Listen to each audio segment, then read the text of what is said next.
ये गंदम ख़राब हुई पड़ी है। ये तबाह बर्बाद हो गया ये इलाका नाज़रीन। ये देख लें, ये देख लें पानी कहाँ से कहाँ तक गया है सारा इलाका।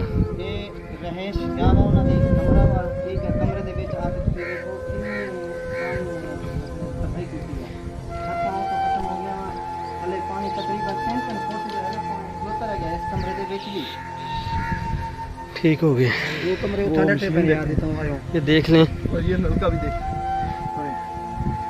और मशीन देख लोड दे उठे आ गई यार।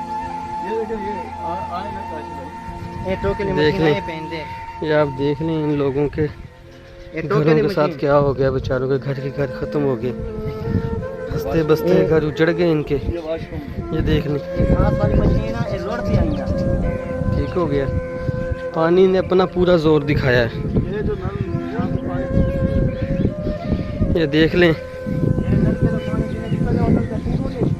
ये देख लें जहाँ से ये लोग पानी पीते हैं इस नलके का क्या हाल हो गया। ये मिट्टी में सारा दब गया।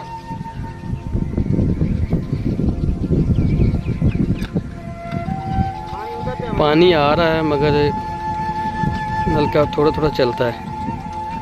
ये देख लें, यहाँ कपास थी तो 5-5, 6-6 फुट मिट्टी चढ़ गई है। ये देख लें, ये घास वाली मशीन है जो सारी बस्ती तबाह बर्बाद हो गई। ये देखो सारी बस्ती खराब हो गई। रास्ते